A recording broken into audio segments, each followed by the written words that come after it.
ಯುವರಾಮ್ರೆ ಈಗ ಬೆಳಿಲಿಕ್ಕೆ ಜನ ಈಗ ತೀರ್ಮಾನ ಕೊಟ್ಟು ಪೇಪರ್ ಪೆನ್ನು ಕೊಟ್ಟಿಲ್ವಾ?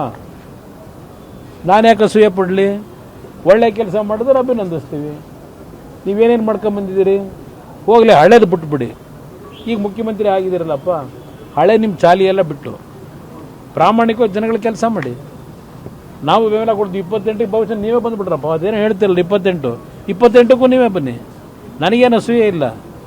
ಆದರೆ ಈ ಒಂದು ವ್ಯವಸ್ಥೆ ಒಳಗೆ ನಿಮ್ಮ ಪ್ರತಿಯೊಂದು ಅಭಿವೃದ್ಧಿ ಹೆಸರಿನಲ್ಲಿ ಏನೇನು ನೀವು ಕಾನೂನು ಬಾಹಿರವಾಗಿ ಮಾಡ್ತೀರಿ ಅದನ್ನು ಮೌನಕ್ಕೆ ಶರಣಾಗಿ ನನ್ನ ಜಾತಿ ಹೆಸರಿನಲ್ಲಿ ಬೆಂಬಲ ಕೊಡಬೇಕಾ?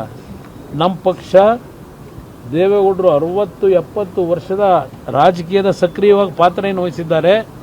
ಎಂದೂ ಸಹ ನಾಡಿನ ಜನತೆಯ ಆಸ್ತಿಯನ್ನು, ರಾಜ್ಯದ ಆಸ್ತಿಯನ್ನು ಲಪಟಾಯಿಸ್ತಕ್ಕಂಥ ಸಂದರ್ಭದಲ್ಲಿ ಧ್ವನಿ ಎತ್ತು ಬಂದಿರತಕ್ಕಂಥ ಪಕ್ಷ ಇದು.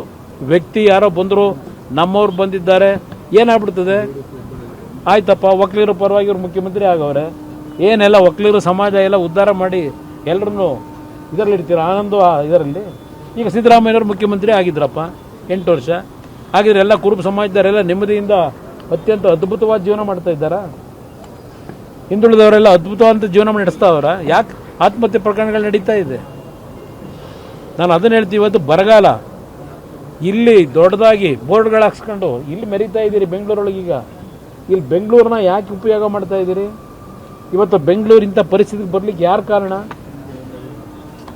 ಇವತ್ತು ನಿಮ್ಮ ಆಡಳಿತಗಳು, ಅದರ ಬಗ್ಗೆ ಟೀಕೆ ಮಾಡಬಾರ್ದಾ? ನಾವು ಸಿದ್ದರಾಮಯ್ಯನವರಿದ್ದಾಗಲೂ ಟೀಕೆ ಮಾಡಿದ್ದೀವಿ, ಇನ್ನೊಬ್ಬರಿದ್ದಾಗಲೂ ಟೀಕೆ ಮಾಡಿದ್ದೇವೆ. ನಾನು ಬೇರೆಯವ್ರ ಥರ ನಮ್ಮ ಪಕ್ಷ ಎಂದೂ ರಾಜಿಗೆ ಒಳಗಾಗಿಲ್ಲ.